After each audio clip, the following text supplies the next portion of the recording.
All right. So YouTube is telling me that we are now live. And I am sorry, but I have just been laughing pretty hard over some stuff. I found this video on Reddit about, is it Pet Smart or is it Pets Mart? Because it can't be both. And it was a very, very funny video. Anyway, sorry, I'm actually crying. I was laughing so hard about that. I really needed a laugh this morning. Ugh. I was going to have, well, I'm not going to tell you about all my failures right from the start. Hey, everybody, welcome to Critical Q&A for this March 8th, Sunday in the year of our Lord 2026. Hey, everybody. Let's see here. Let me make sure. Yeah, we're all good. Okay, so hi, let's do a show. I have a few things to go over with you guys. Let's just get into it here. I've had about 4 things happen in the last 24 hours that were a little like kind of slap in the face kind of stuff.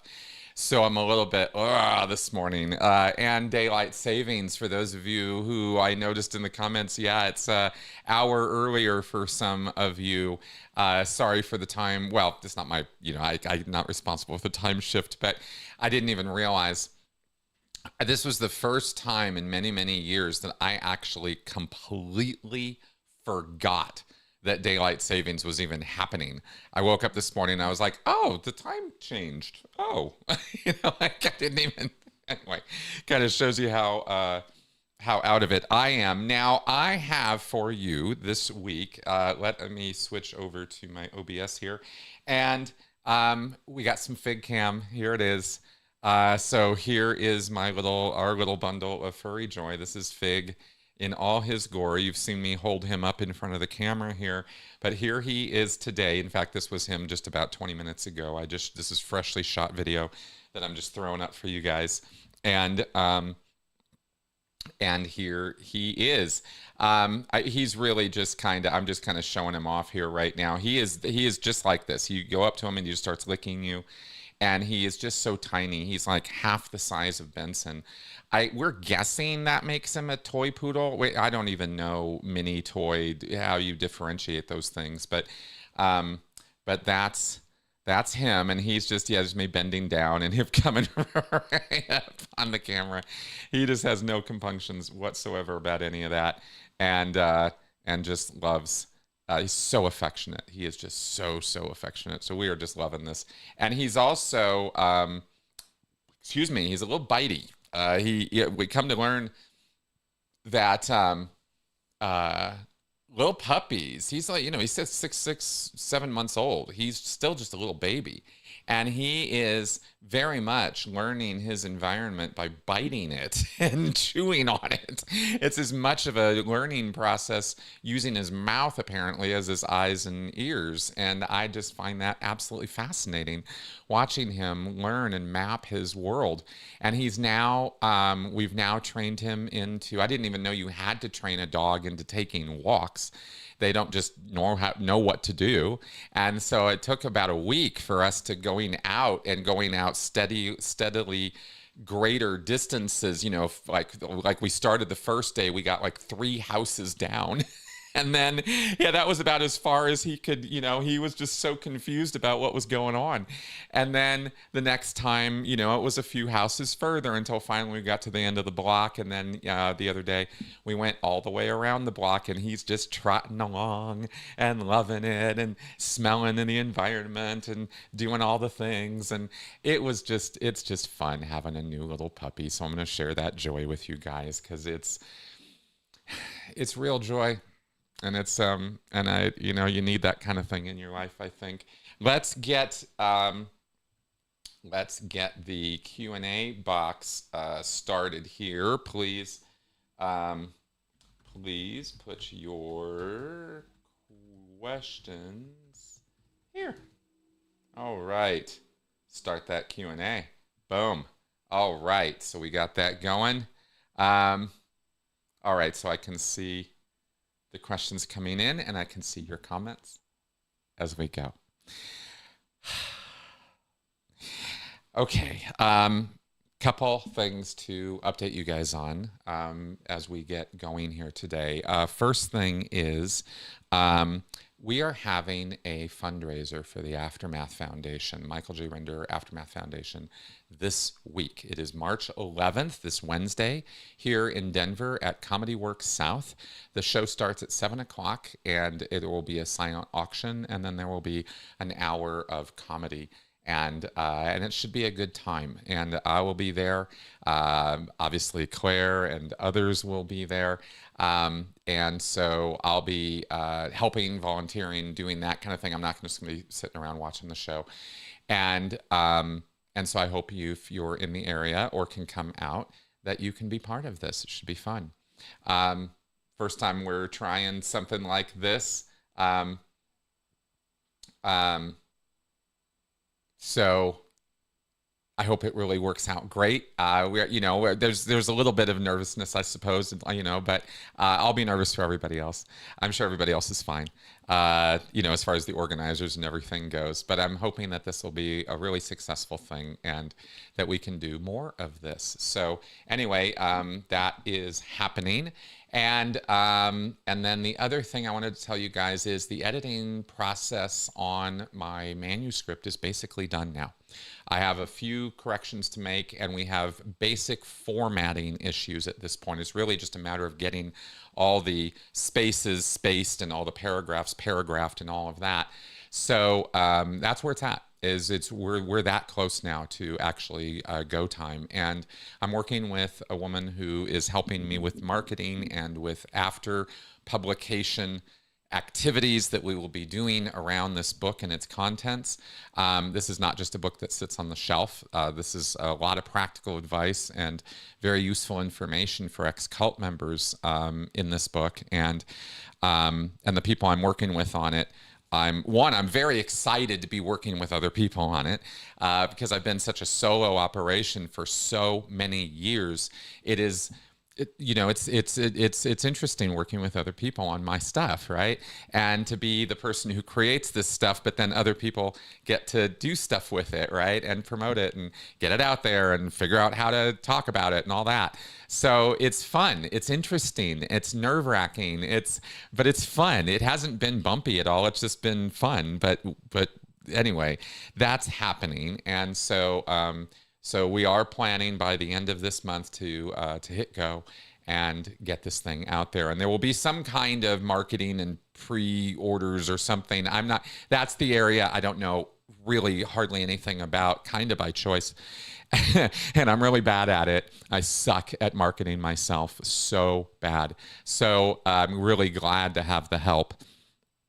And we'll see where this goes, okay? But with the words now basically finalized, that means this next week that I can actually finalize that manuscript in terms of formatting and then start recording the audio version too, so that we get all of that out all at the same time. Fingers crossed that all works out. So those are the plans right now. It has become very, very interesting to me, and just a comment that I'll make to those of you who can relate, I'll just say that that ADHD is not a joke, It can feature itself it can insert itself pretty prominently in your life in the most inconvenient ways sometimes. It's a real shame that it is that way. Okay, now make sure you get your questions into the Q&A box so that I can throw them up on the screen and answer them. And I think we now are in a place where we can just start getting to answering your questions. And feel free to ask me, by the way, anything you want. There isn't particularly anything off limits or that I won't talk about necessarily. Well, there are a couple things I won't talk about, but ask me and let's see where that goes. Anyway, just wanted to make sure y'all knew you can throw anything at me. So let's see if this is gonna work here as we get into the first question. Throw that up on the screen. Is that Oh, nope. My bad. 1 second. I need to do one thing so I can get these up on the screen. Sorry. Cut and pasted it somewhere else, but not where it's supposed to be. There it is. Good. Sorry about that little technical thing there. X-Cyan throws up for today. I always enjoy when you talk with John Atack. Yeah, I hope you guys like that podcast that we did this week. It was fun. I enjoyed doing that talk with John. The Fundamentals of Thought was the first Scientology book I read, and was the prime reason I walked into the mission near my home. Is that common? Yes, it is. L. Ron Hubbard was a writer before he was anything else. And he was good at his job to the degree that he needed to be to bring in enough numbers of people into Scientology over time that he could, scam them. He was good enough to do that. And the medium, the way that he would hook people was through his writing. It was that more than his speaking that really got people thinking that he had some kind of leg up or some kind of insightful perspective or some kind of discovery scientific basis of doing things. It was his books and his writing. And of course, John makes the point in this podcast that a lot of that writing wasn't even L. Ron Hubbard. It was other people, John Sanborn and Richard DeMille and various other people. So true enough, sure enough, right? That would be the case. Not even all the ideas were Hubbard's because, of course, he was cribbing them left, right, and center from other people. But it was all about the spin. It was always about the spin. And it can't be underestimated just how powerful that spin could be and how good Hubbard could be at it. But he was always just barely one step ahead, right? And people would always be catching up to him, and that's why he'd always have to skip town and do the whole fly-by-night thing. But I digress. In terms of this book, I was trying to make the point, though, that these books are really the hooks that get people into Scientology. And Fundamentals of Thought was absolutely written specifically to be that hook and bring people in. It was 1956, 57 time period when he wrote that. And as we went over, it was more of a pamphlet originally, more so than a full-on book that it's grown into now, which is really a collection of essays. But at the time, it was an effort to try to break down all the basics of Scientology in a way that would communicate somehow in an atomic age, right? Like we're going to bring scientific gravitas to this. And this is why you see in the podcast, John pointed out that Hubbard had put initials after his name, right? Civil engineer and atomic physicist or something, PhD, right? Which were just complete lies. And Hubbard had no problem being a bald-faced liar. Like so many who are in front of television screens these days, or who are on television screens, I should say, these days, they just have absolutely no problem. It doesn't even flitter their eye. It doesn't even like twinge in the back of their mind. There's just no thought whatsoever that what they are saying or putting out is complete nonsense, right? It doesn't matter. And that's Hubbard. Hubbard didn't care about the consequences of his lies. So he could watch his enablers, and John Sanborn was absolutely an enabler of L. Ron Hubbard, so was Richard DeMille and these other guys. They weren't just victims, they were enablers. And there is a difference, right? When you're actively contributing to the creation of the thing, right, you're enabling it. You're not just a victim of it. And that's where Sanborn is, right? And DeMille and those guys. So we didn't really get into it too much in the podcast about that, but it's true, right? And there is no fine line there between victim and enabler. If you're contributing to, it's like Nancy Salzman in NXIVM, right? When you're in there enabling the actively contributing to ideas and wording and language and writings and publications and lecturing. You're the one out there actually like building the subject itself. You're part of the cult problem. You're no longer over on the victim side. You're on the you full on become a bad guy, right? And that was a position, for example, Mike Rinder was never in, right? I mean, he was never writing the tech. That's Miscavige, right? In Scientology, that's Hubbard and Miscavige for the most part. But in the early days, we have, these other guys. Anyway, again, I digress. It is very, very, very common, getting back to your question, it's very, very, very common that these books are the hook to get people in. And this is why L. Ron Hubbard said over and over and over again in his materials to get those books into public hands. It is through book sales that Scientology actually propagates itself, something David Miscavige doesn't understand really. He thinks he understands it, but he doesn't, because Scientology barely tries to sell books these days compared to what they used to do and their attitude about it in the past, right? They are very, very lightweight, soft sell booksellers these days compared to how they used to be, right? And you have to be insistent and demanding and a very, go-getter kind of salesperson to get the numbers they need to grow their religion at this point, their group, right? Their religion. So, yeah. Anyway, but yeah, books have been pretty consistently the sort of, as Hubbard even says, the front line of getting people in. Okay. Yeah, these are good questions, guys. Just let's make sure we get them in the question box so that I can answer them. Okay. George Smiley asks, imagine if DM had a stroke. Okay. I'll imagine that. Uh-huh. I'm sorry, but I'm going to be honest with you today that yes, there are people that, we wish ill will upon, and that happens. Yeah.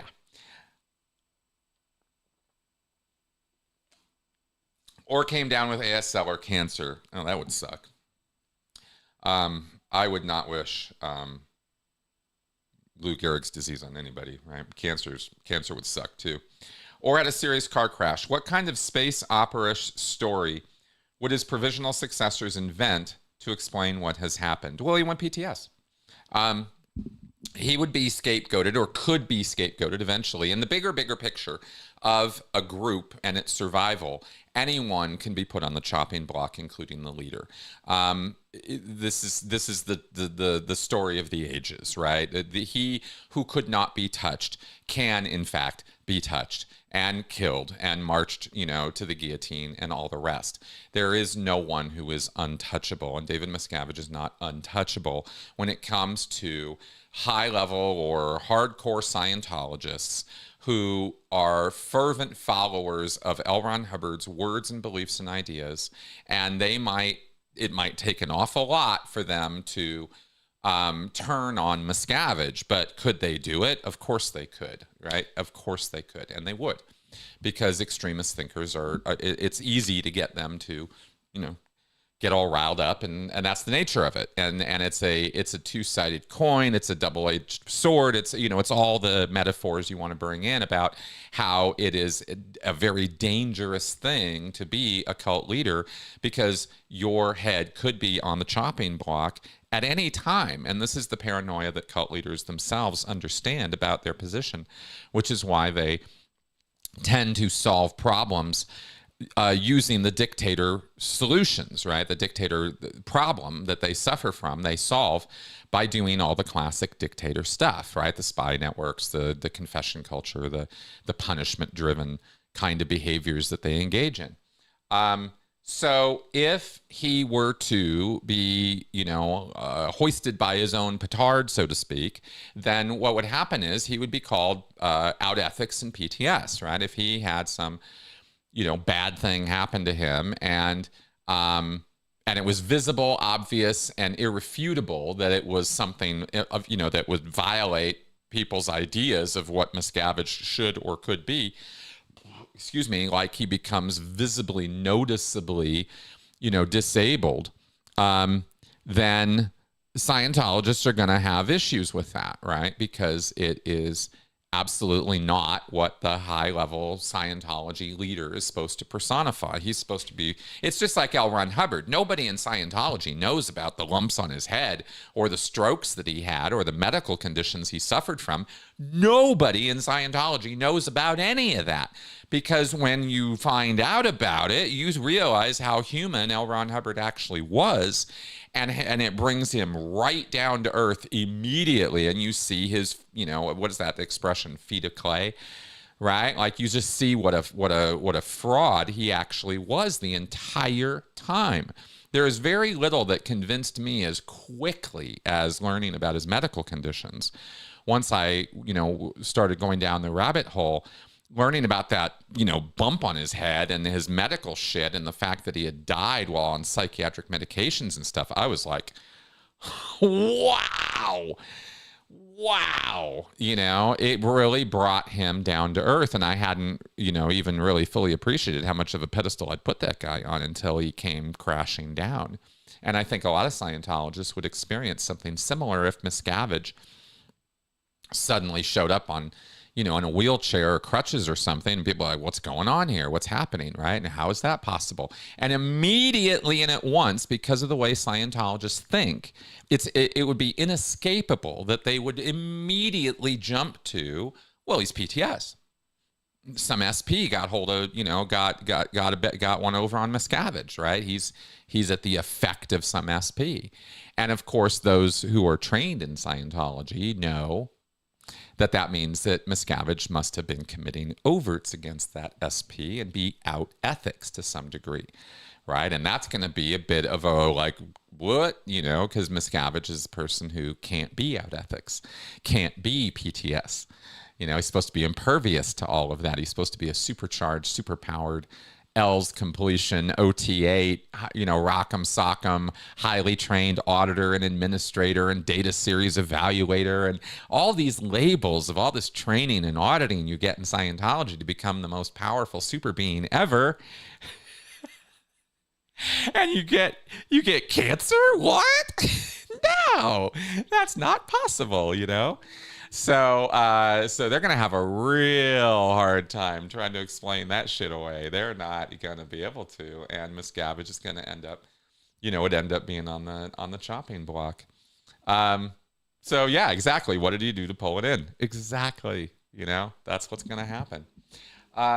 Anyway, just saying that's what I think would happen. I think he would have to be replaced as the leader, because it's not the kind of thing that you could Roosevelt your way out of, right? Like you couldn't get away with it in Scientology. You can't be the leader of Scientology and be physically disabled.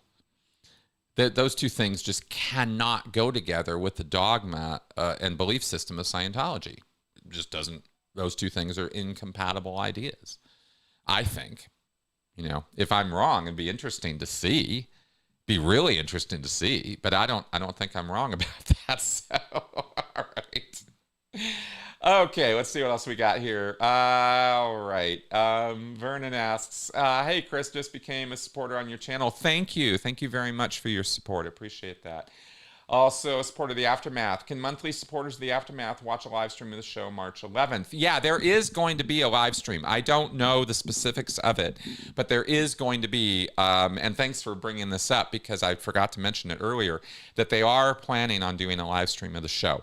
I'm not sure, but as soon as I find out, I will post on my community tab on my channel a link or the information about what is required in order to check out that live stream. Yeah, definitely. Thanks for bringing that up, Vernon. Appreciate that.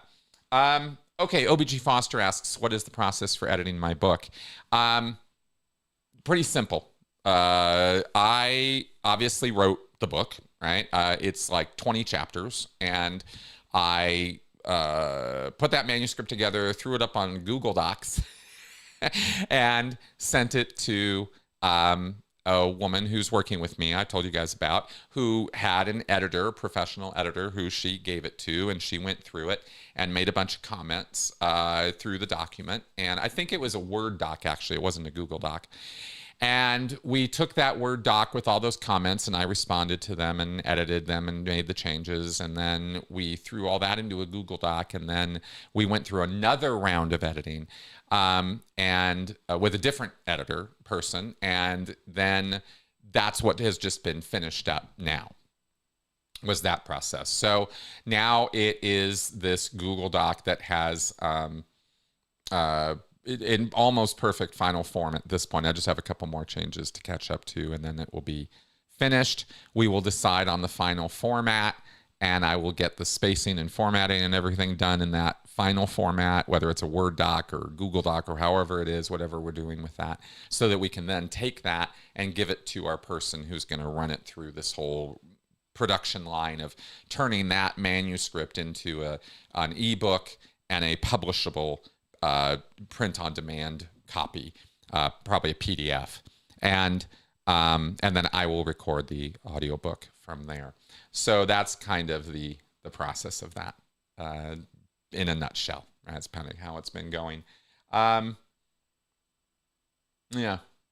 pretty informal. Not like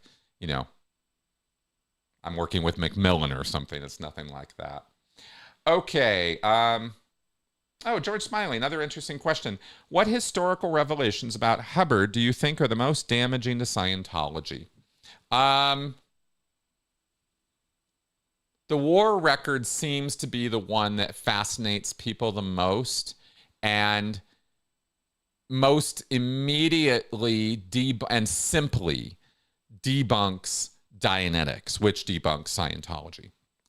Once you know that L. Ron Hubbard suffered from 0 war wounds, that he was not injured in combat, that he did not actually see combat, that he is a liar McLiar face about his entire military career and exploits, then you realize that you're talking about a guy who made such bold-faced lies about how he recovered from his war injuries using his scientifically worked out process of regression therapy, right? This sort of like, let's go back and relive earlier traumas, and by doing so we will sort of pop or blow or get rid of the trauma and stress, right? It all just magically disappear as though we were shooting it with a laser gun or something. These are the simpleton analogies that Hubbard himself used.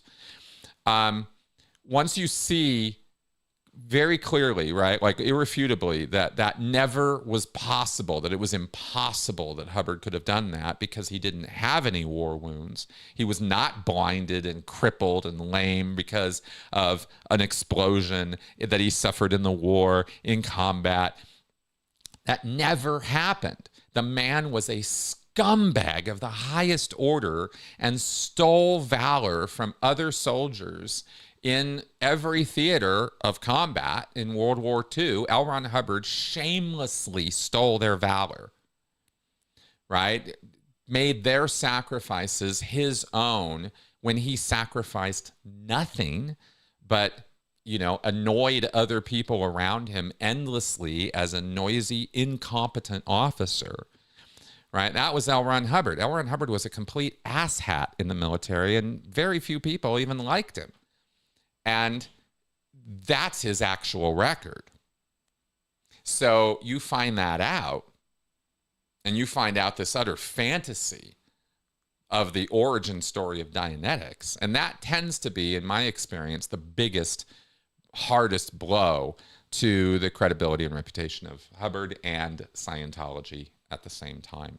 I happen to think that, him flunking out of university is also a pretty good one, right? I think the 3 wives, I think the fact that he was a bigamist and he was married to 2 women at the same time for a year and they didn't even know of each other's existence is a pretty big one too. I think those are pretty big, sort of sledgehammers in the, the marble facade of L. Ron Hubbard's greatness, right? You can just take a sledgehammer to it with some of these facts. Yeah, I don't know. That's kind of how I think about it. But I think but from what I've seen over the years experientially, it's the war record stuff because I think it's not to be like whatever, but I think it's the easiest for people to get their wits around the quickest, right? He said he was wounded. He wasn't wounded. So what the hell was he curing? Right. And obviously immediately you just connect those dots and go, oh, the guy's a fucking asshole. Right. And which of course he is. L. Ron Hubbard was an asshole of the highest order. All right. So there's that. Good. Xian asks, when a person has new information, instead of examining it for truth, do some look at it only to see if it complements their core beliefs that they already hold dear? Yeah, that's confirmation bias. Accept it if it does, reject it if not. That's exactly how people think. There are features and bugs connected with that way of thinking. It speeds things up because you can confirm what you already know. Therefore, you're relating, sort of in a relational database way in your mind, you're connecting dots, right? You're connecting a new thing to known things. And that's how, through familiarity, we gain more knowledge, build sort of in concentric circles of knowledge. You could say you start with a core idea, you build on it, you build on it, you build on it. That those connections are made immediately when we are inputting perception, right? Sight, sound, smell, etc.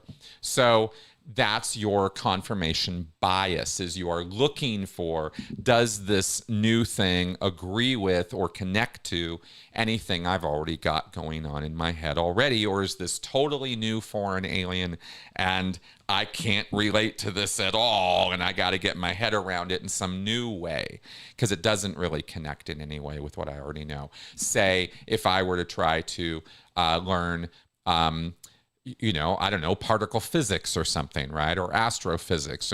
And the language of learning something like that is math. It's not English. You don't learn physics by talking about it. You learn it by studying the mathematical equations and symbols, and that's the language you have to learn.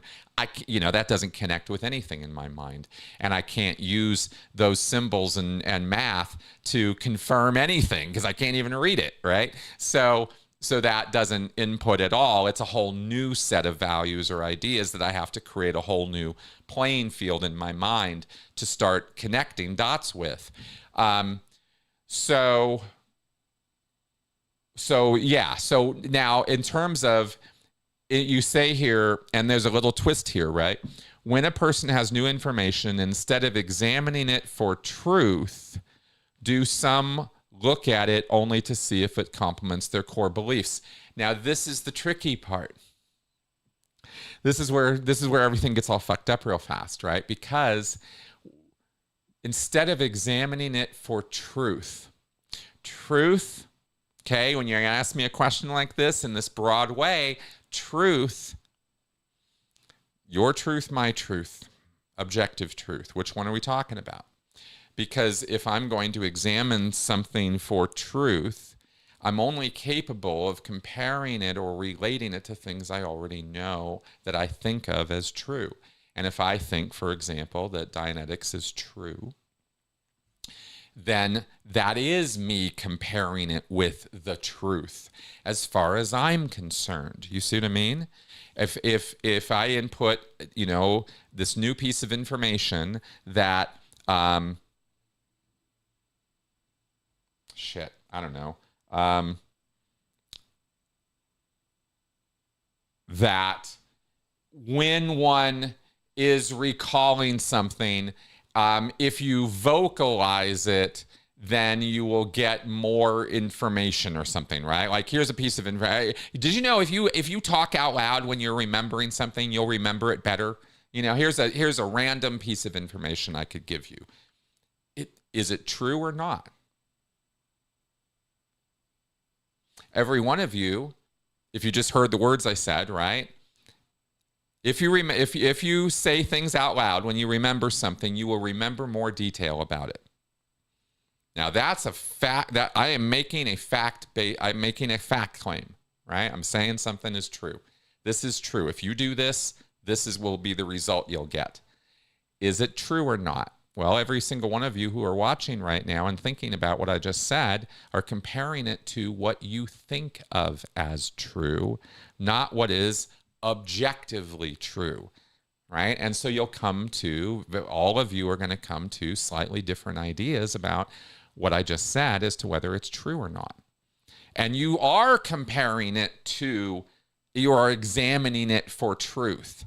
But the way you do that is you compare it to what you already know. And if it lines up with what you think of as true, then it's true, right? That's the trap of, and the sort of the logic hole of true for you. And that's how we think. We can't think any other way because our truth is our truth. It's tricky, isn't it? Gets all like epistemological and philosophical and shit, right? It's just like crazy. And the fact of the matter is that the objective truth about the statement I made, in case it's not to get everybody all hung up on it, because I'm sure nobody's hung up on it, but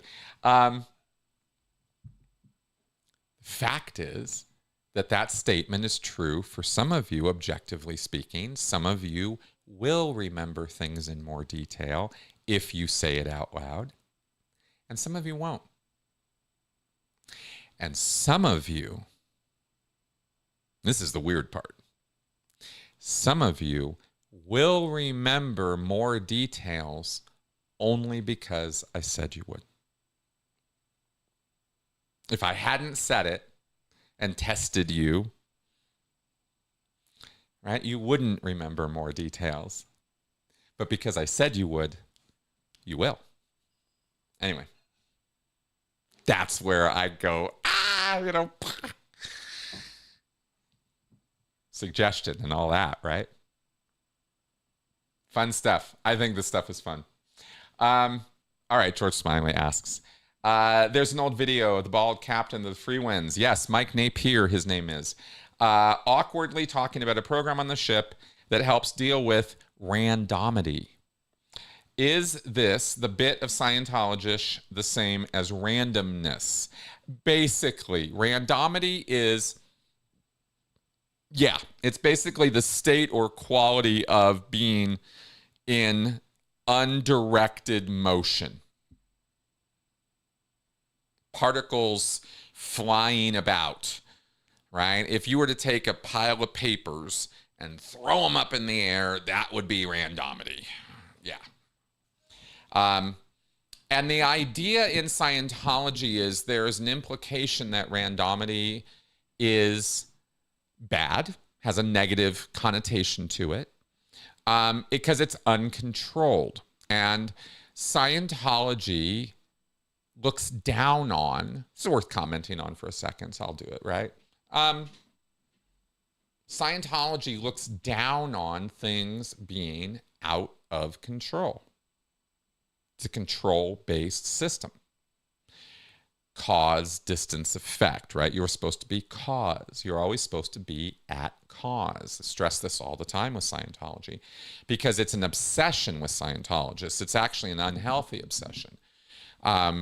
Balance in life is realizing that you are going to be at the receiving end of good and bad things, as well as being at the causing end of good and bad things. That's what balance, that's the yin yang of life that we all need to kind of get to an acceptance of, because that's the actual truth of things. You cannot be only in the driver's seat all the time. You don't get to be the one who causes everything that happens to you. That's a delusional point of view that I believe comes out of massive levels of insecurity, anxiety, depression, and stress. And it's an unbalanced, objectively wrong thing to think. that you can be at cause over every factor in your life. That's just nonsense. So, yet this is the obsession that Scientology has. And in fact, a lot of cults have, right? Is this control. We're gonna put you in control. Instead of getting people to realize you don't get to be in control. That's not what life's about. You know, life is very much you in a boat on the waters. And you don't get any say in how choppy those waters are. What you have a say in is how you direct the boat, right? And so you don't capsize. And that kind of thing. That's about as much control as you've got, right? You've got some control, but to imagine you're the one causing the weather or the waves, right? And that's where people delusionally get, is because they just can't deal with that fact. They can't have it. Right? Their mind gets all twisted up about it, or they feel like some other force that they're going to appeal to is somehow going to put them in charge or give them some leverage or control, right? I'll pray and the waters will calm, you know? Just stop already, you know? It doesn't help at all. All right. Vernon asks here, is Scientology considered a cult in Asia? Yeah, it is. That's why they won't let it into China. I know they are active in Japan and Taiwan. They are active over there, but it is very, very much seen as a cult by most people over there. It's not taking over Japan or Taiwan or Korea, South Korea, North Korea, whatever. Vietnam, Malaysia, you know, none of these places are being overwhelmed with Scientology. You gotta know that Scientology is very, very much falling in line of the level of pipsqueak operation. It is not a big operation. It doesn't have to be to hurt people, right? It's bad because it hurts people. It would be worse if it hurt more people. We're very, very thankful that it is a pipsqueak operation, you understand. It's not going to be anything bigger than that.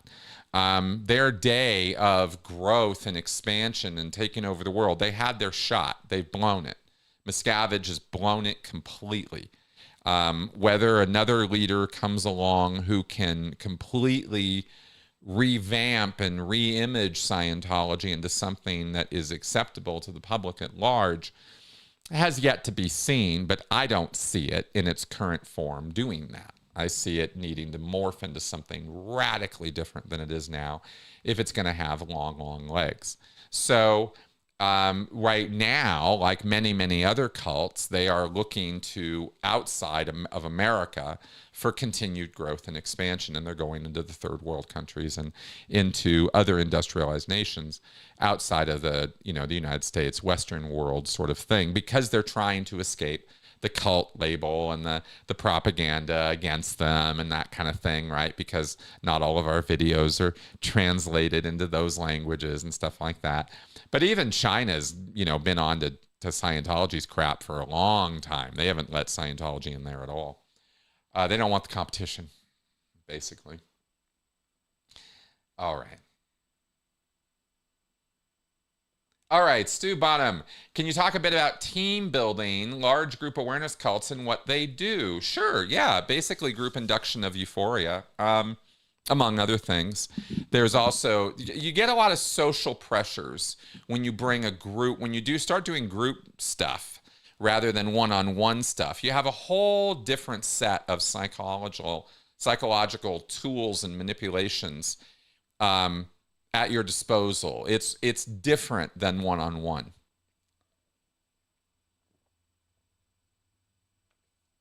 Obviously, there's overlap, but you get things with group dynamics that you don't get one-on-one, like group peer pressure, conformity, right? The whole Ash conformity experiment dynamic comes into play, where people will say that they see things or say that things have happened to them that haven't, only because they're trying to conform with what's going on around them. That's just one aspect of the group psychology that is different from when you're one-on-one with somebody, where if you ask them a question or you get invasive or incisive into their life or something, it's just you and them. So there's no pressure. There's nobody watching. except you and the person.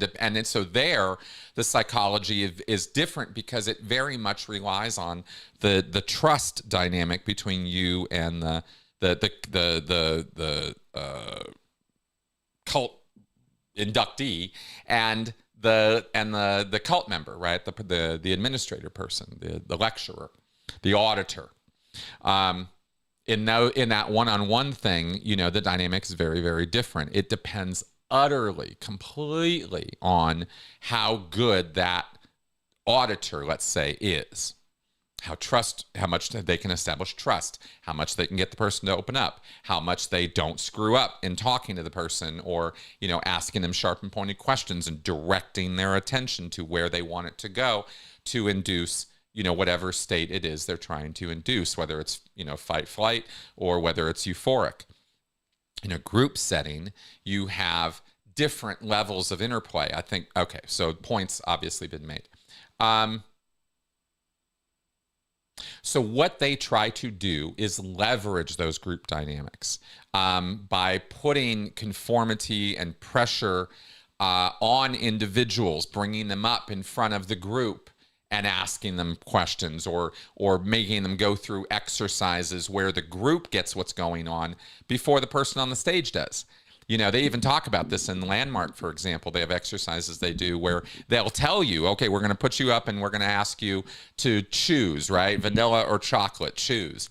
And, you go through this whole exercise of justifying whether you like chocolate or whether you like vanilla and what you're choosing. And you have to go through this whole rigmarole before you finally come to the realization, in front of the group, that you like chocolate because you fucking like chocolate, and that's all you have to say about it. There isn't any other justification or rationalization necessary.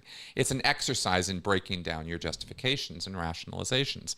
It's not a particularly good one, but it's something that Landmark does. But everybody watching you on the stage understands where the exercise is going before you do. Why? Because you're the one in the hot seat. You're the one in the spotlight. So all this group pressure and attention and nervousness is on you because you're not only solving the problem that's being given to you about chocolate or vanilla, but you're also hyper aware of your social standing in front of all these people. And what you say and do, every single thing that you say and do is affecting your social credibility and reputation and standing. And when you're one-on-one with somebody, it's not. You're private, right? There is no social threat, except for the auditor, whatever the auditor thinks about you, right? But other than that, there's no social pressure. So this is an incredibly big difference, and this is just one, right? Not to mention the kind of thing you can get going when you start getting a group riled up emotionally. You start getting group emotion going, and people start feeding on each other. It becomes this interesting sort of contagion of emotion, whether good or bad, right? We can get group hysteria or we can get group elation. But both can come and go very, very quickly depending on the skill of the operator running the group. You can induce these states. And in fact, that's kind of the point of this large group awareness training, is to bring people up and down to these various milestones or realization points that the administrator or a group leader is trying to create. Yeah, I don't know. Those are some things I don't know, generalized sort of things. Feel free to ask me anything more specific, but I think that addresses some of it. Xion, do you think that Trump's speaking tone and cadence at rallies sounds intentionally like a preacher? No.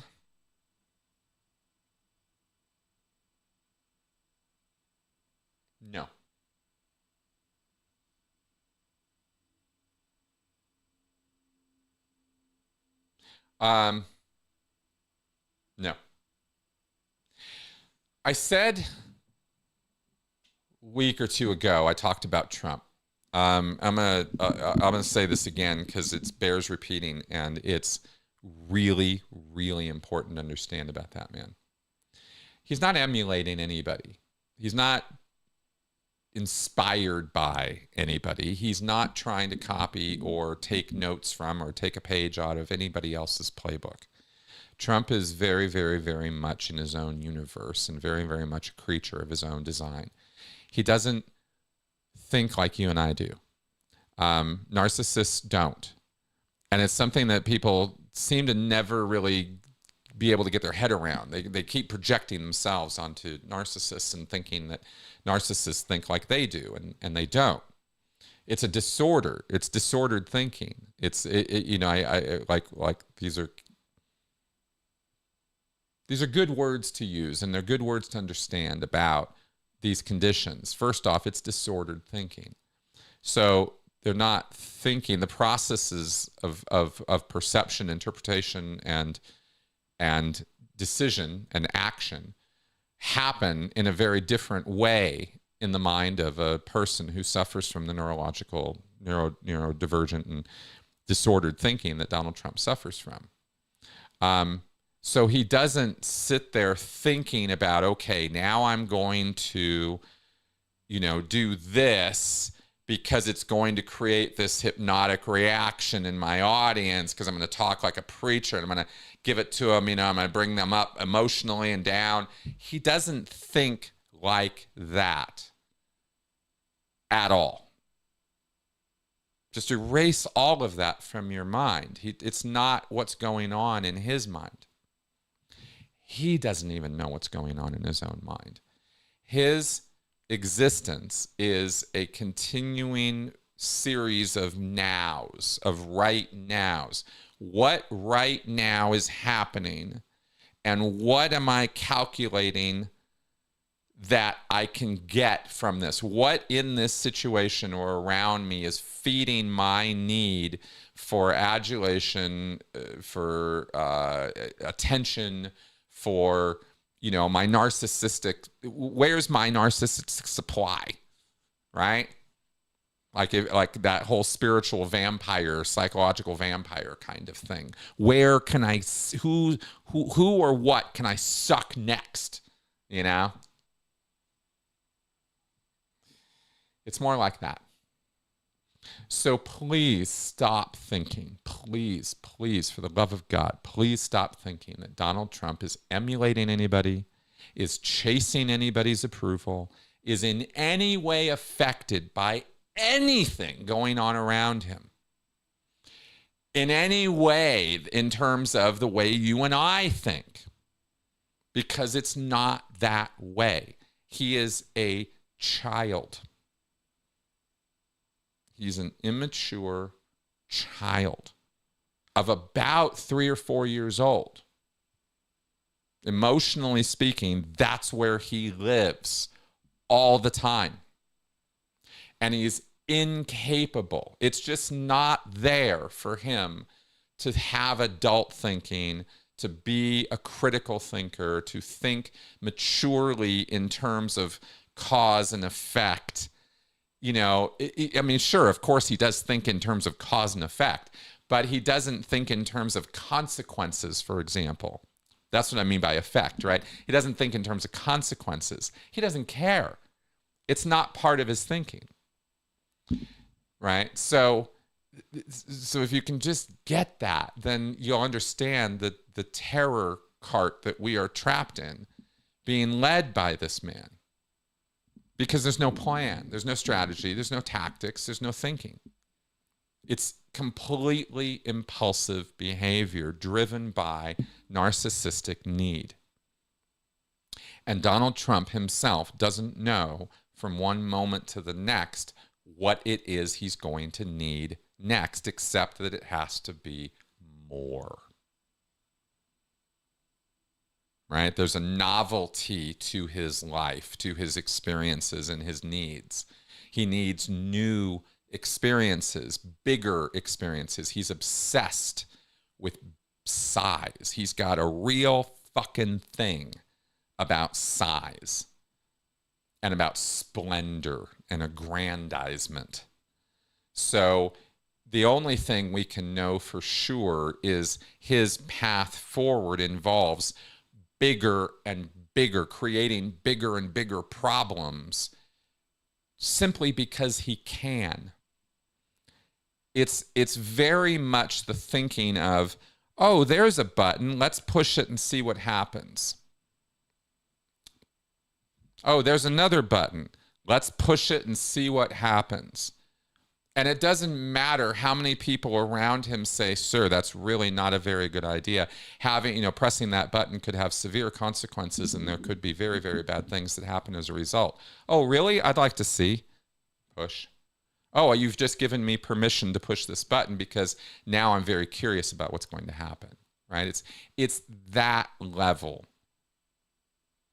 of thinking, right? It's impulse-driven madness. There is no thinking.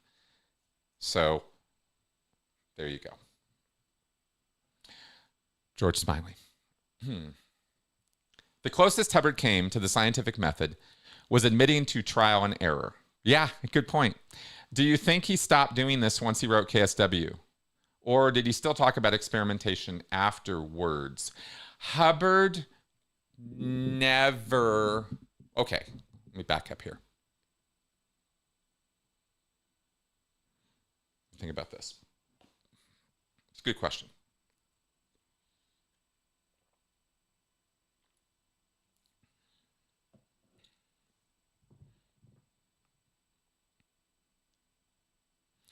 Hubbard was similar to what I was just describing in some ways, in terms of how he would test stuff. There were allusions made, there were some statements that Hubbard himself even made in some early 1950s lectures that speak to this point that I'm thinking of right now, where, okay, remember back in 1950, 51 time period, late 1950, there was something called the Guck bomb, which was vitamins and chemicals and stuff put together to try to enhance the auditing experience or feed the body to get it to be able to recall or experience things with more sensory or perceptive flair or, perception or something, right? Hubbard also experimented with amphetamines and other drugs in an effort to try to boost recalls or boost the experience of auditing, to boost the emotional oomph of it. I'm sure was on his mind. Drugs certainly do that.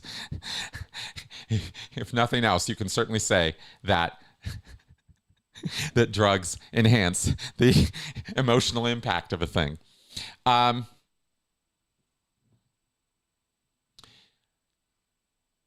I would call Hubbard's attitude in doing that work more Trumpian than scientific trial and error. It's more of,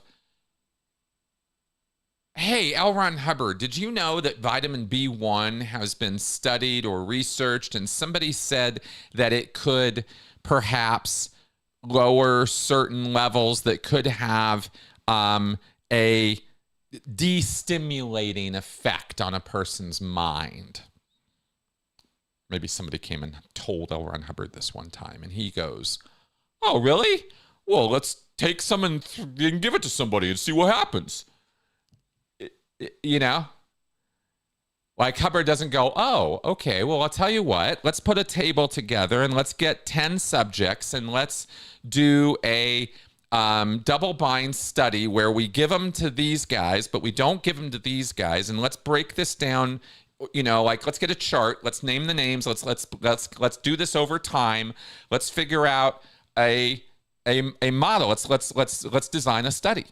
Right, basically is what I'm saying here. Right, let's figure out what the study should be, and we'll give it to these people, and we won't give it to these people. They'll be the control, and let's see what happens. Not one ounce of anything I just said would even have occurred to L. Ron Hubbard to say or do.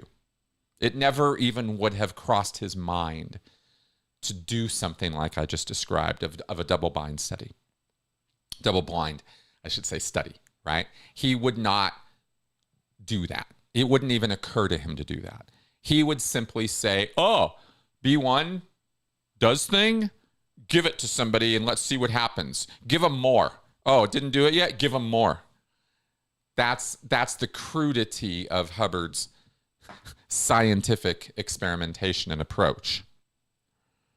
Interiorization, introspection rundown. 20 years later on board the boat, somebody's having a psychotic break. Throw them in their room. They're loud. They're noisy. They're annoying the fuck out of me. Lock them up. Keep them under control because they're throwing their shit all over the place, right? To be crude, to be really crude. But that's kind of the state that this poor guy was in. And L. Ron Hubbard says, lock this fucker up, right? And let's just see what happens. Let's just slip him notes. Let's just see what happens. Let's see if he calms down. It's all just let's see what happens. It's not let's actually design a study, I think is the point I'm trying to make, right? And that's Hubbard's approach to things. He was not... There is no, if you want to call that scientific, I mean, I suppose in a sort of very crudish, Stone Age kind of way of thinking about the scientific method, we could call that scientific, right? That's not anything on you, George. I'm just saying in general, right? It's not scientific. It's very, it's almost a bully's way or a narcissist's way of entertaining themselves by doing science. Oh, here's some other way for me to see what's going to happen to this poor schlep if I do something dangerous and ill-considered or ill-advised, and let's just see what happens. Let's pump this guy full of drugs. Let's pump this guy full of vitamins. Let's pump this person full of niacin. Let's just see what happens. Let me throw these people off the side of the boat, see what happens. How far can I push these people anyway? Well, I'll tell you what, I'm going to keep pushing them until I'm making them drive a peanut down the deck of a wooden ship with their nose, in the Mediterranean sun. Let me do that because I can. And then I'm going to call it science. I'm studying people. It's like that. That's L. Ron Hubbard. Yeah. Okay. ZMAT, can you explain what Excalibur is? I can't find this book anywhere, and you won't. No, I know you're not, George. I know you're not. Can you explain what Excalibur is? Yeah. In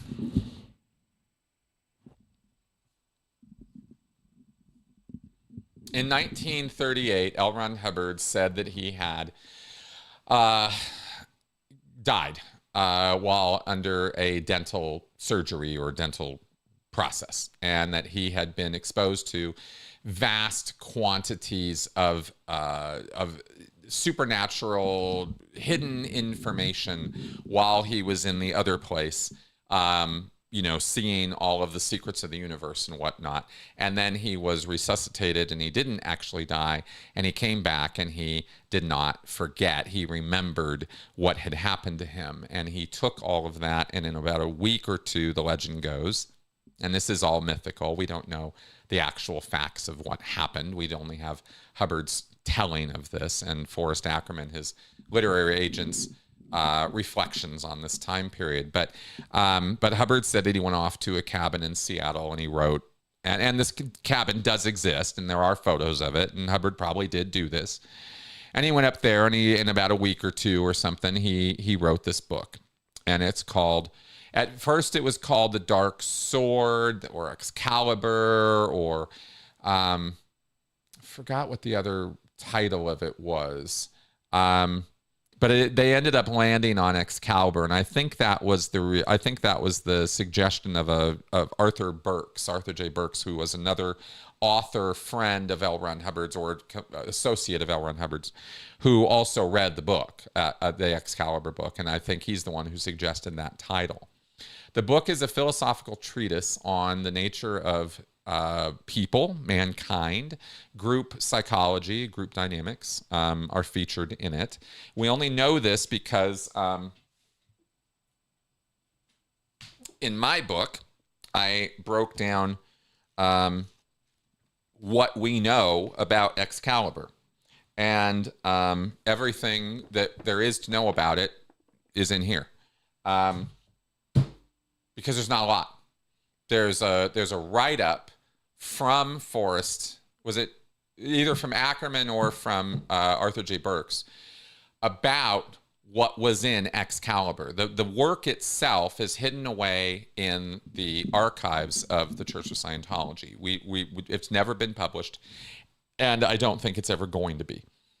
Excuse me. Hubbard did not leave instructions to publish it. In fact, in the works of Dianetics and Scientology, Hubbard talks about Excalibur and says specifically that all the material in the book is pretty much already published somewhere in Dianetics and Scientology. The data has survived, right? The important parts of it have survived in Dianetics and Scientology. But Hubbard never differentiates exactly what those bits and pieces are beyond the idea of survive. He says that dynamic principle of existence, the idea that what life is doing is surviving. That's its primary goal. Well, it's a little bit like saying water's wet. I mean, it's very interesting and a necessary thing to say, just to say it, but it's not particularly as revelatory as Hubbard imagines that it is, and it's not even something that's original to L. Ron Hubbard. There have been people way before L. Ron Hubbard came along saying that that's basically what life is about, and what it's doing is it is an effort to, it's a constant effort on the part of animated, organized, mobilized matter to persist over time and recreate itself. This is your fundamental ideas about what life is, and it's been that way for hundreds and hundreds of years as thinking people have thought about it. So L. Ron Hubbard's not exactly having gold star epiphanies with this book Excalibur, but L. Ron Hubbard sure thought that he was, and he thought this was going to be a bigger book than the Bible. He literally said this thing is going to sell bigger than the Bible, and it didn't. And Hubbard was not super happy about that. He kind of took his toys and went home, right? And many, many years later, circles back around to coming out with Dianetics and Scientology, and starts pimping these deep philosophical ideas that he has, which are really just, he might as well have just been cribbing notes from Aristotle and Nietzsche or something, for all the value that Hubbard was actually bringing to the conversation. But that's what Excalibur is, and that's what it was about. All right. Vernon, does LRH have any grandchildren in Scientology? No, not that I'm aware of. As far as I know, the only Hubbard that is still involved with Scientology at all is his daughter, Diana. As far as I know, the rest of Hubbard's family is completely, totally, and 100% got nothing to do with Scientology. And when Diana eventually dies off, that will be the last of Hubbard's family line involvement with Scientology. Yeah. All right, STRL, you say you're not a therapist. I am not. Have you considered training to become one? I think you'd be good at it. Thank you. Thank you for that. I always take that as a compliment, because I do aspire to be a rational, level-headed person as much as I can. I have considered training many times for it. Like my degree, I didn't think I was ever going to get my master's degree, and I did. So I can't say, I'll never say never, but I don't see it happening right now. I see myself continuing to be an author and writing books and trying to help people one-on-one through consultation and through, this kind of work. I seem to be... I'm told, I think I'm, okay at what I do. I'm told that I'm very good at explaining difficult or hard to understand or complicated psychological stuff and Scientological culty stuff to people. And that's where I guess I shine. So that's where I kind of focus my efforts. But I do love, there isn't anything I get more satisfaction out of in my life than working one-on-one with people. I wonder if being a therapist might be constricting in some ways, but I don't know. It's only a wondering, you know. I'm sure I could be good at it, and I'm sure it would be fun to do, but it's a time intensive and expensive thing to do, to become a therapist, and I don't have the time or the money. So that's kind of how it's gone so far. STRL also asks, do Scientologists believe in karma? What do they believe causes multiple lives and reincarnation? What's the continuing thread? Oh, it's a great question. It's actually much simpler than karma. Scientology, here's the interesting thing about Scientology, actually, to differentiate it from Hindu and Buddhist ideas or other philosophical supernatural systems, actually, is that Hubbard doesn't posit any higher forces at play than the Thetan. Ultimately, in Hubbard's system, you and I are the gods. We are the highest, most powerful forces at play in our understanding of reality itself. There may or may not be some God figure in Hubbard's system, but Hubbard never brings it up or talks about it in any obligatory or visible or responsible way. There's no God of Thetans. There's no big Thetan, right? Who's created all of us Thetans.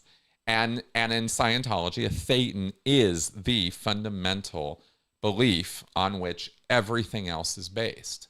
That basically the statement that you and I are individual spiritual entities that are completely separate from each other. We're not all tied in like the roots of a tree or a big coral reef or something. We're not all tied together in some base level. We are all independent entities. And we've always been independent entities. We're not tied in together. There's one mention in one spot in Scientology of a separation from the main body of Theta, whatever the fuck that's supposed to mean. Hubbard never, ever goes into more detail about it than that. So that separation from main body of Theta could be interpreted in lots of different ways. But he then later says in very crystal clear terms that there is no big mass of us, that we are all individual entities. Okay, so that's important to understand about Scientology, so that you know that there isn't any idea of a higher meta force like karma or cosmic justice or the will of God himself, right? That doesn't exist in the Scientology philosophy. So the ultimate determiner of everything is you and me. And all of this is just you and me having a sort of agreement that we have a playground that we're playing in together. Ultimately, that's what the physical universe and the entire physical realm is it's a created playground that you and I agree exists, and therefore it exists.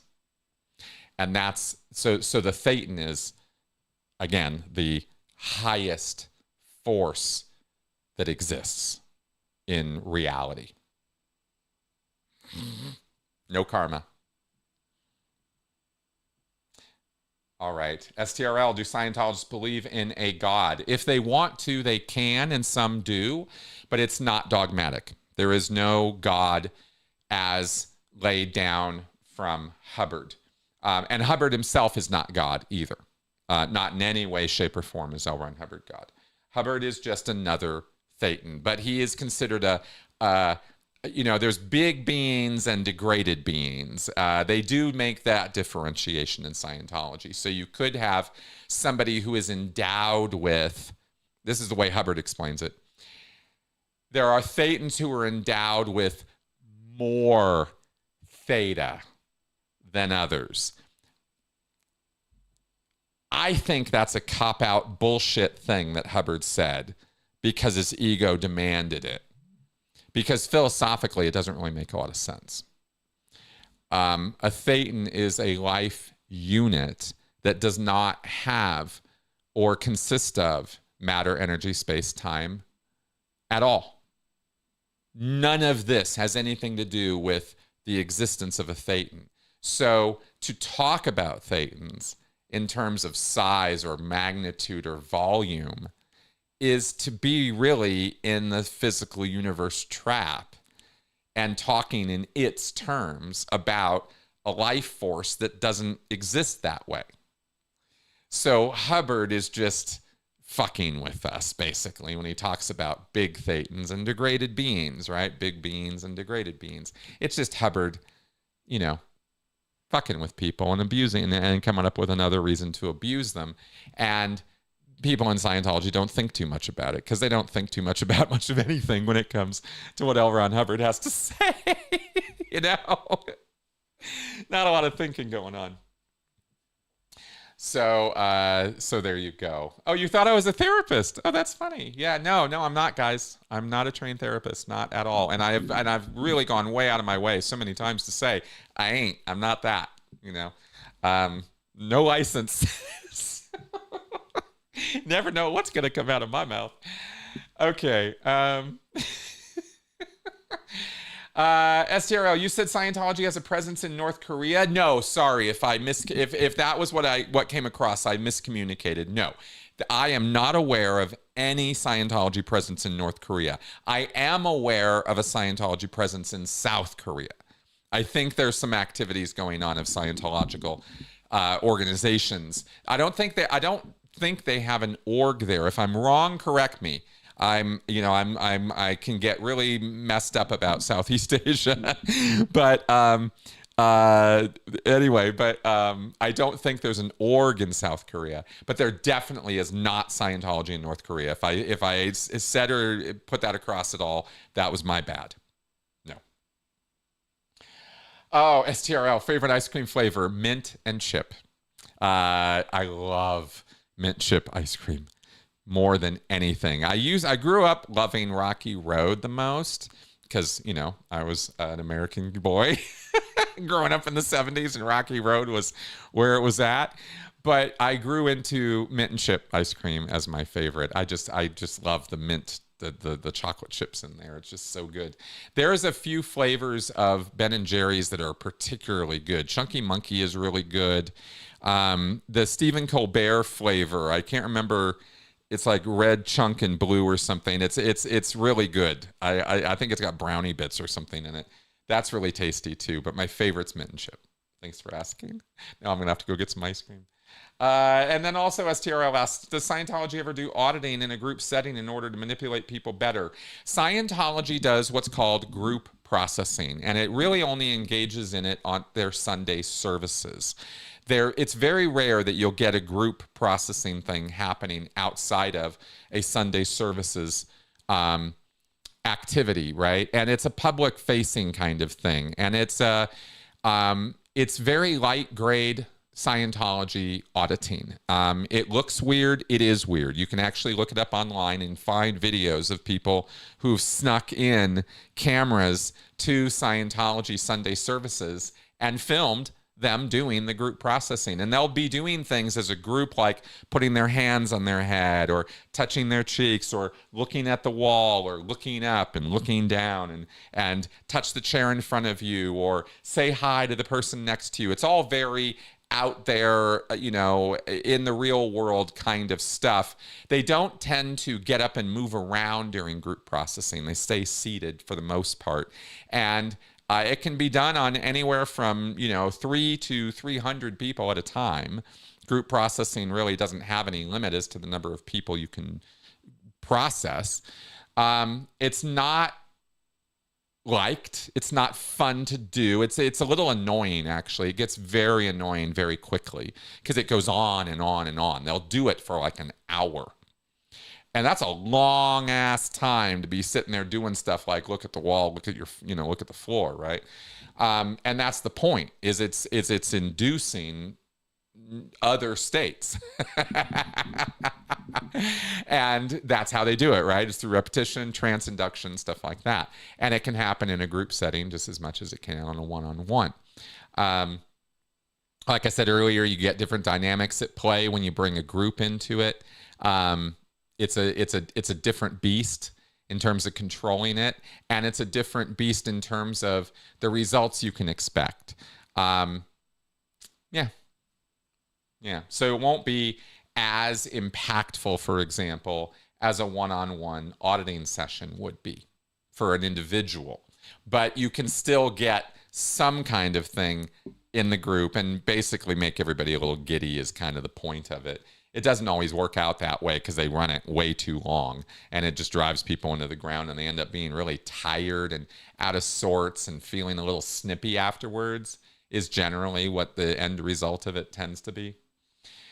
All right, Vernon asks, do you think the war in Iran will last months and not weeks, gas prices going up? Yeah, this is going to be one of those really rough ones.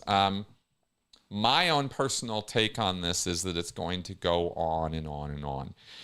I think Trump is going to get bored with this, and they're already apparently starting to see the writing on the wall that this was not a popular good thing to do. And you understand that this entire administration is floundering in a lack of planning or strategic objectives. So there isn't a story, there's no narrative here of people engaged in a project that has an end result that is named and understood and is being sought for. There is no goal.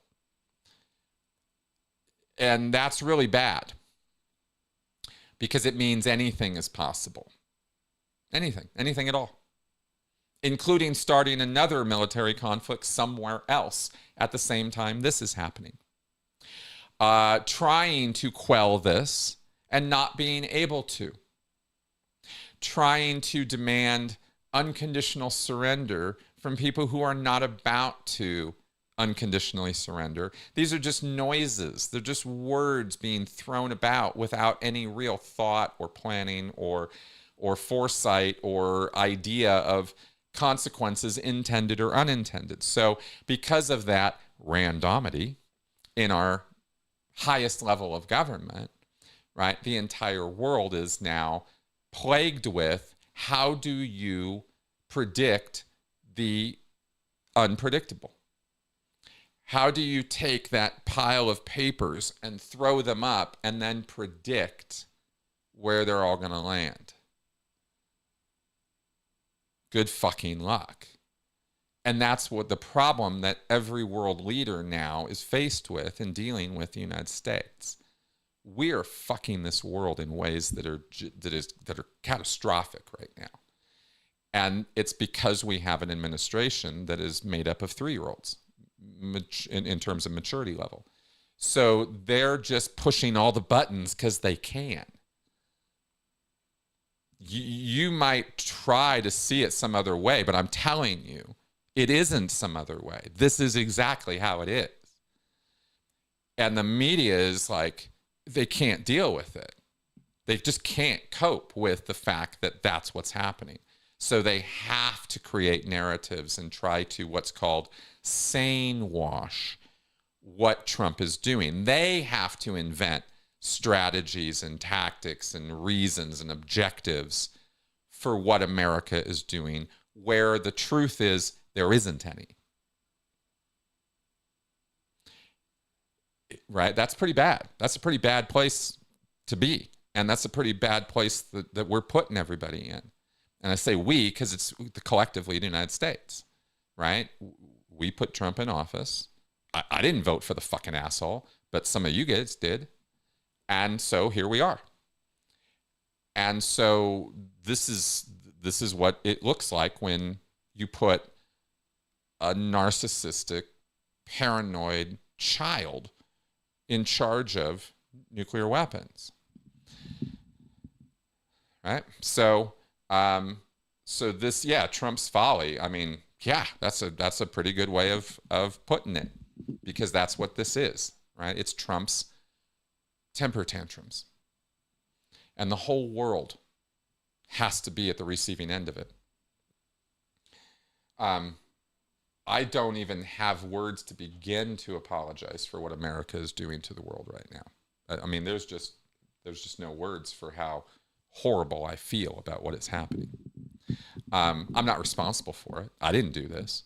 And I don't feel responsible for it, but I feel bad. I feel horrible that it's happening. And I feel horrible that I'm part of a country that has allowed that to happen, right? That pushed that to happen through ineptitude, ignorance, avarice, racism, and any number of other things, right? There's a laundry list of reasons this is happening. But there is no predicting what Donald Trump is going to do next, because Donald Trump doesn't know what he's going to do next. You've got to get that through your head. I'm sorry, because I don't mean to talk down or be like that. I'm frustrated. I'm very frustrated by the lack of the mass media and people in general that I see on social media, who I know are not the majority of the population. So I know my frustration is only from the familiarity of bias of who I see, what voices I have access to. And the voices I have access to are screaming the most ignorant crap you can imagine, right? Because they don't deal with the fact that the situation is what it is, right? They just can't deal with that.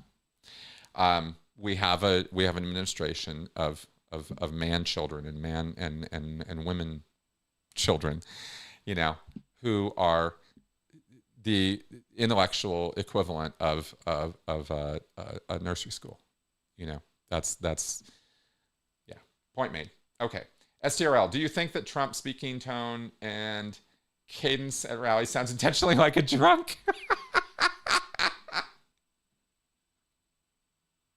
Good question. How many children's lives does a barrel of oil cost? Ooh. Yeah, that's a nasty one. Okay, George Smiley. Let's go back to Scientology stuff. What is the New World Corps? New World Corps was a failed idea of L. Ron Hubbard's. Actually, failed idea. Completely failed. In a bulletin, 1970... What was that? What was the LRHED 339R? 1982? Hubbard proposed a plan to get the staff to OT. And he said that what we'll do is you guys expand your org to St. Hill size. You get your org built up to about 200-ish staff. I want 1,000 hours of auditing being delivered every week. I want 200 students in the academy on major training services and certain other metrics, right? X number of books sold, X number of new people in. But basically, the key metrics were 1,000 hours of auditing being delivered every week and 200 students in the academy. And Hubbard based those numbers on the numbers he said that St. Hill was producing in the 1960s when L. Ron Hubbard was running the St. Hill Special Briefing Course. He said at that building, at that time period, we were doing 1,000 hours of auditing every week, and we had 200 students on course, and we were making X amount of money, and and we were viable. We were able to pay the bills and pay the staff and keep things going, and everything was just absolutely the most amazing thing ever, right? And if you can get your org to this level, this is called St. Hill size. And in the 1980s and 90s and early 2000s, this was the goal, until Miscavige changed it to ideal orgs. He's the one who destroyed L. Ron Hubbard's vision of how the orgs were supposed to expand. They were supposed to do it gradually, incrementally, step by step, to get to St. Hill size. And that would be the first big goal that each org was supposed to reach. It was damn near impossible to get these orgs to get to that level of production the way we were running them in the 80s and 90s, but that was the goal. Hubbard said the prize for doing that is you guys get the New World Corps. You get a group of Sea Org members who are going to come to your org in Denver and Keokuk and wherever you are. We're going to send a team of Sea Org members to you, and they're going to get you to OT right in your own org. You don't have to go to Flag. You don't have to go to the ship.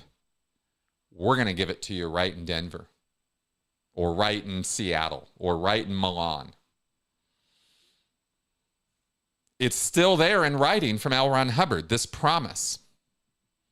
3 or 4 times the Sea Org tried to do this. They got the orgs to start going St. Hill size in the 1980s. Orange County was the first org. Stevens Creek, other ones followed. And they were statistically that level for a few weeks. Then they crashed back down because Scientology is incapable of maintaining expansion, which is one of its biggest administrative managerial problems and always has been. Is it's not that they can't get the numbers up, they can't keep them up because they don't know how to organize themselves out of a wet paper bag, right? All they know how to do is frantically drive the statistics up, and then everybody's exhausted and wants to go to bed, and the statistics crash again because it's not stable. That's been the bugbear of Scientology expansion from day one. And no amount of FEBC programs and going through things 3 times through and word clearing things all, 10 times over is going to change the fact that the Scientology cannot organize themselves out of a wet paper bag.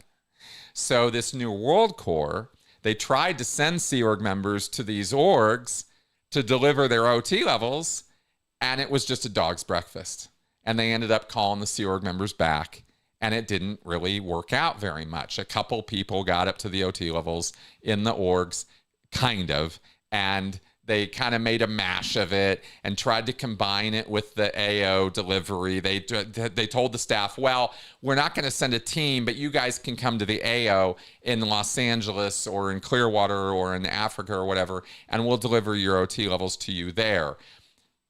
But it was always a hard thing to do because those orgs are public delivery and they're meant to be making money, not delivering free services to staff members, right?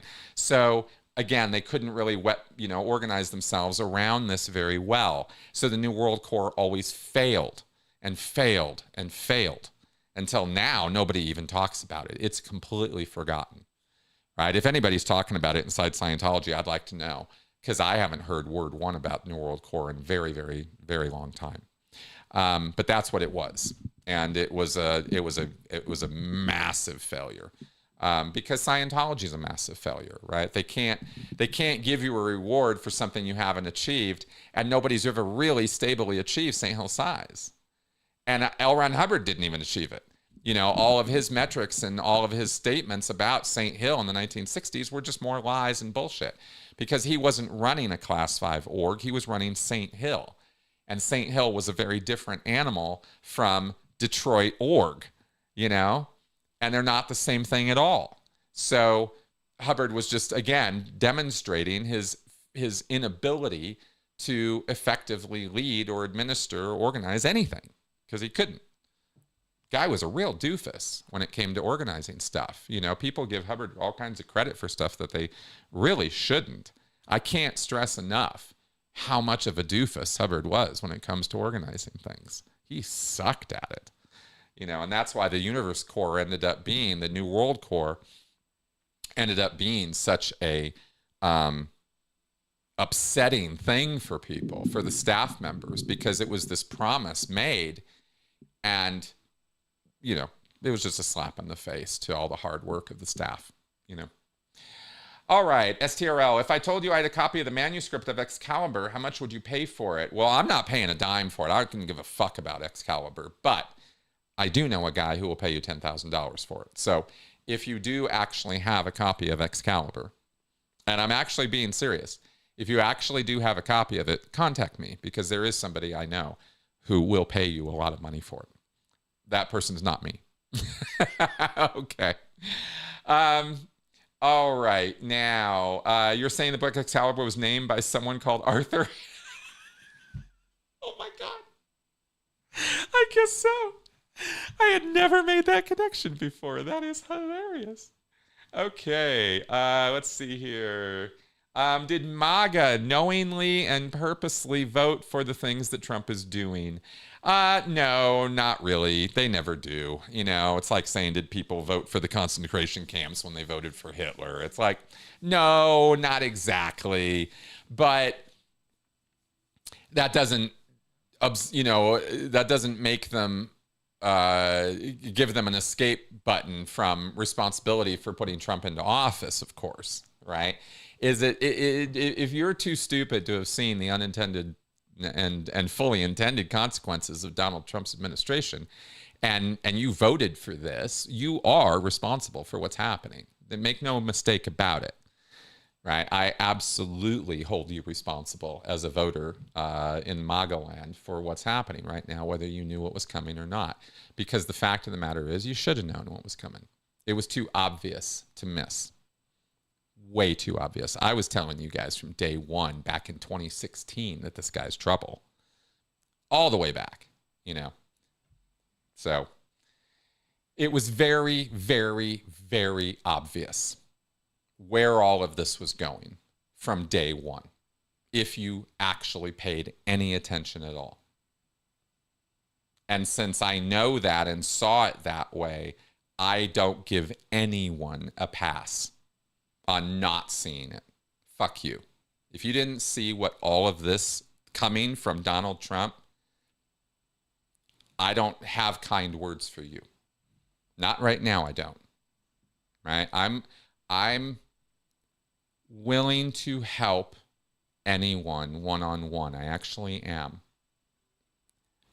But as a group, collective communication to MAGA, I have nothing but the middle finger for you, right? Because what's happening right now is only the beginning.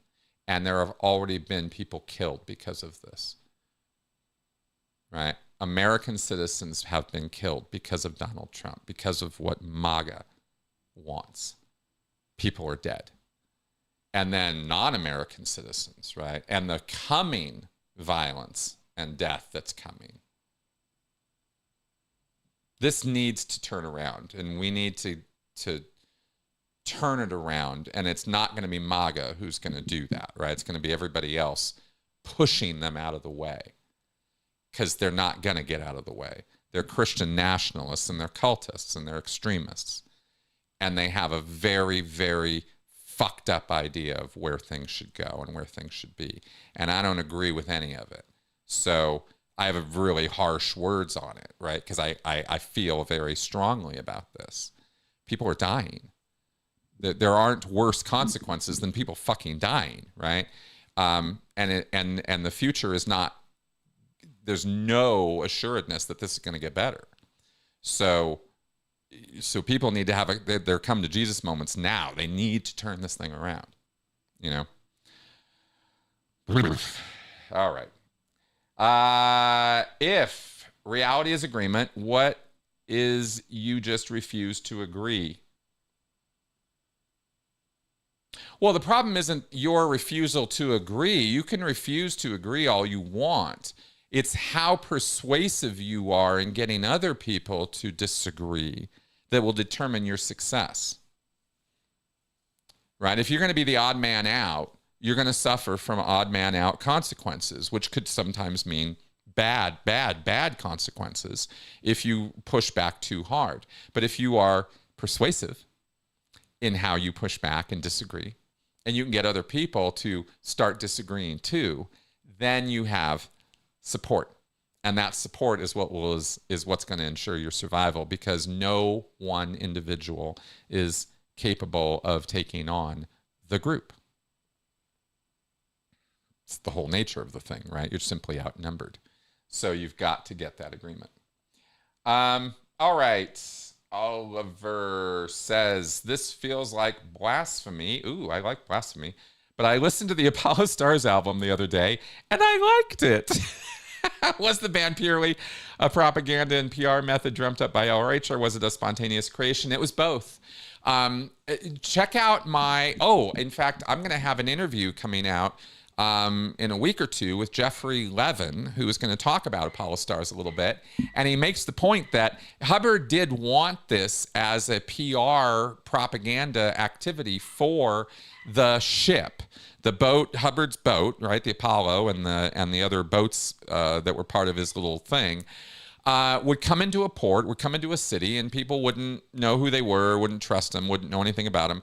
And so this music troupe, or these music groups that they put together, because I think there were two of them, would go to the hospitals and play to the kids and do charity thing. I mean, it wasn't just playing shows on the dock. They actually went into and tried to do community inroad stuff. I didn't know about all that till Geoff told me fairly recently. I thought that was really interesting. And this is the kind of thing where, Hubbard may or may not have had the germ of an idea of how they needed to use music to create some inroads or positivity with ports they were visiting. But it was definitely the work of so many other creative minds who actually made it happen, right? And Geoff talks about that. And we'll probably do, by the way, a future show where Geoff and I are going to go into even more detail about that whole Apollo stars thing, because I have a lot of questions, and he has answers. So we'll see where we can go with that. Okay, STRL. Also, you got a lot of great questions today. I keep telling my copy of your book to sit down and share. I even say thank you, but nothing happens. What am I doing wrong? Well, clearly you're just not being tone 40. I mean, duh.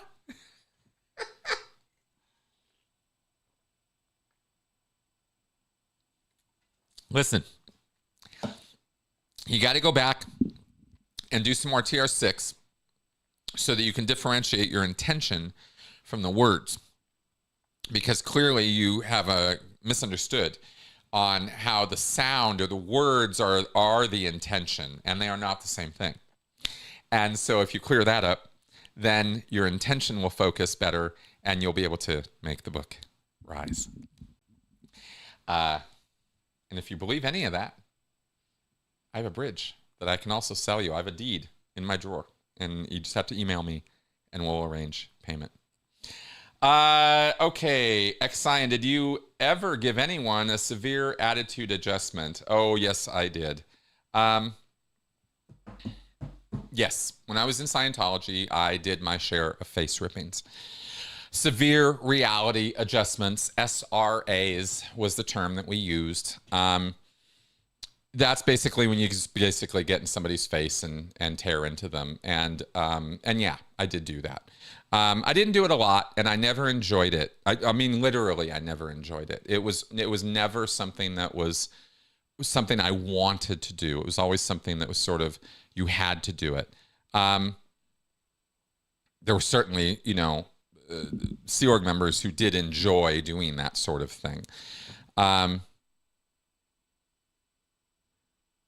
Somebody would get in trouble basically for low statistics, low production, right? Not meeting their quotas, fucking off, out ethics, not doing their job, not doing their post, creating some kind of public disrepute or flap or problem of some kind, and they'd need to get their head straight. And it was thought of that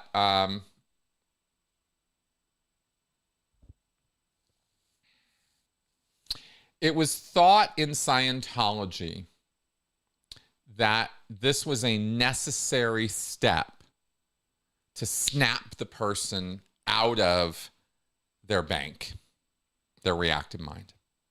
The idea in Scientology is that you can have this fog come over you, this sort of trauma-based or engram reactive mind-based way of thinking because of your bank, right? And because the bank is all about keeping you safe, it's going to restrain you and hold you back from doing things that you should be doing in order to make Scientology grow, right? Like working hard and getting your stats up and all of that. The bank is going to tell you not to do that, right? Take the easy road, this kind of thing. Hubbard's never really super clear about why it is that the bank is like that, by the way. It's just shit that he says, right? He's just fucking with Scientologists. There really isn't any logical reason why the reactive mind would want Scientology to fail. Because the reactive mind doesn't want anything. The reactive mind is a machine. It's a mechanism. It's not a thinking entity.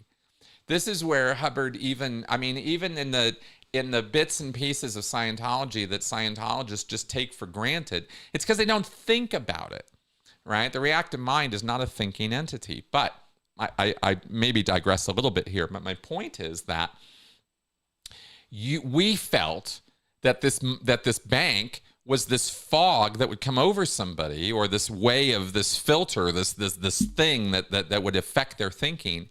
And it was a severe reality adjustment. It was the force and the intention that would drive through that fog and kind of release it or raise it, right, blow it off, to get the person to snap to attention and come back to being their real normal self, and not this bank, modified version of themselves, if I'm making any sense at all, and I hope I am.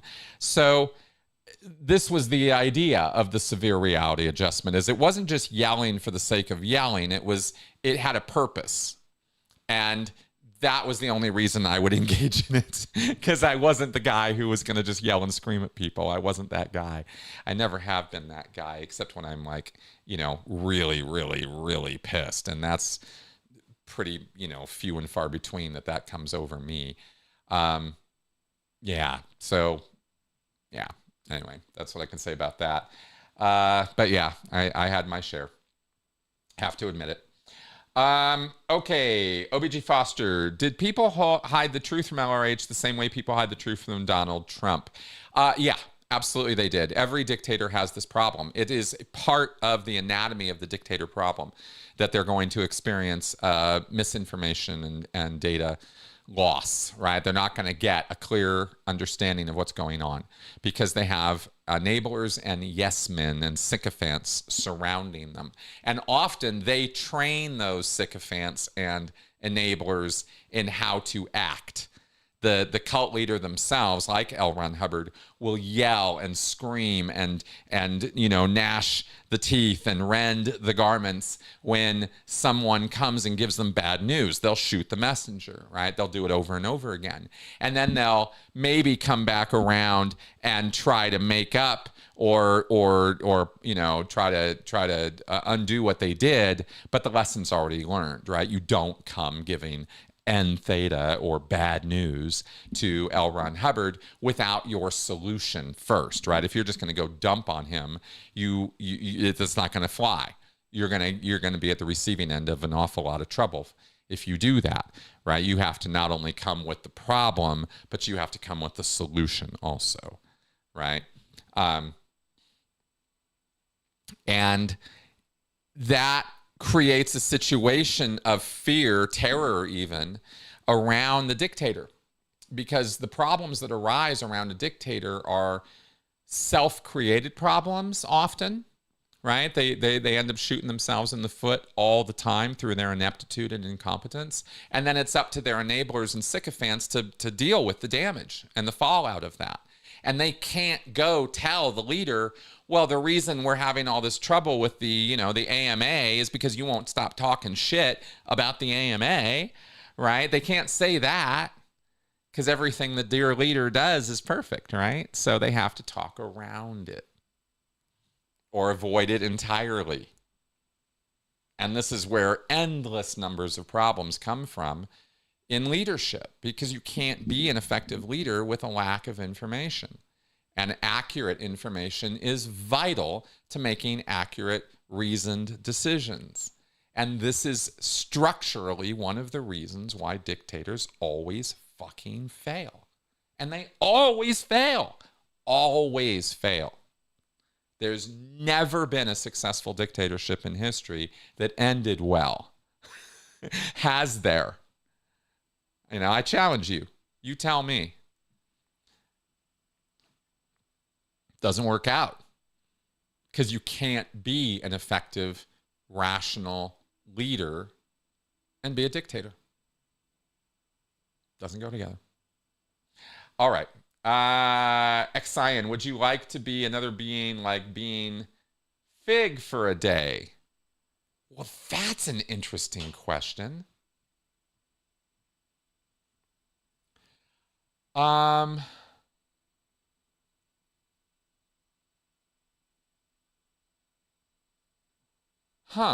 interesting conversation. Sorry, I just got distracted a little bit by the proof lady is a Scientologist? Hey, hi. You're watching my show. That's interesting. Well, if you have any questions, let me know. I'll be happy to answer them. Okay, so would I like to be another being for a day?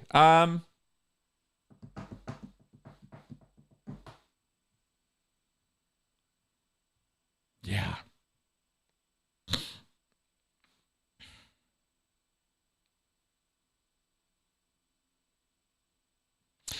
There are two things, two types of things I think I would like to be for a day, just to have the experience of it, that I can think of right now. Your suggestion is a great one. It would be fun to experience being a dog for a day. That would be really interesting. I would do that. That would be very, very interesting. And the other thing that would be very, very interesting to be, the two things that I think would be very, very interesting to be in terms of being somebody else for a day would be to be, I think it would be intellectually interesting if I had only a day, if I only had to do it for a day, right? To be somebody like a Trump, right? To be like a narcissist like that. That would be interesting. And I would do it because it might help me communicate about it to you guys, right? What that is, and understand that mindset better to counter it and deal with it better. You understand the reason I'm fascinated by these minds is not necessarily just because I find them fascinating, but because I'm trying to figure out ways to counter them. You know what I mean? Our society is enthralled and worships narcissism, and it's the weirdest fucking thing to me. I just can't get my head around why we're so hero worshiping about narcissists. It really strikes me. It is so bizarre. So if I could, communicate more effectively about what that mindset actually is and how destructive it is, I don't know. It would be interesting. It would be a very, very, very interesting learning experience to experience a mind like that from inside, because we can really only, explain it as best as we can explain it, right? But that would be interesting. The other thing is to be in the mind of, or to be, for me personally, this is my thing. I don't know that this is going to appeal to anybody else. I don't even know if what I just said it would appeal to anybody else. But the other thing that would appeal to me, that would be very, very interesting to me, if I could get in the mind of a quantum physicist. It's a way of thinking and understanding the universe that I can't get my head around. Totally. I think I understand the idea of what quantum physics is, but to be able to think with it and view the universe through that, like Brian Cox, like a Neil deGrasse Tyson, like somebody who, and I have friends who are quantum physicists. I mean, people who understand the language, the math of it. I envy them that skill. Because it takes incredible discipline and time and dedication to learn that skill, to learn that language. And I don't have that time or years anymore to do that. And I don't, it's not my thing. But boy, it sure would be absolutely fascinating to get that experience for a day, to be able to think that way. And how they see the universe and how they see things. I think it would be incredibly insightful for the way I see things. That's my answer. Okay, good. STRL. You see the Scientology? I just did. Yeah, thanks for pointing that out. And George Smiley, if I walked into an org with a sombrero or a 10-gallon cowboy hat or a fez with the word student on it, how would they react? I don't know, George. Not sure what that's in reference to, but I think they'd be keen to get you into the course room. I think they'd take one look at your hat and go, okay, now what's in his wallet? You know? All right, folks. And it looks like with that, we are coming to the end of the show. So I'm going to go ahead and close off the Q&A box here. And thank you very much for coming around, listening to me blabber on at a mad rate like I do. Always appreciate your viewership and your support and everything. Yes, I see we had a nice steady stream of viewers today. I always love the viewership and the support. And I want to thank those of you, by the way, who have recently signed up on Patreon. We did get some signups recently, and I very, very, very much appreciate that. There is going to be, by the way, we're even thinking of incorporating some Patreon paid only kind of content from this book as well that might show up on Patreon. So watch for that in the future. There might be some exclusive content coming that only paid Patreon supporters will have access to. Just playing around with different ideas of what we're going to do with this stuff.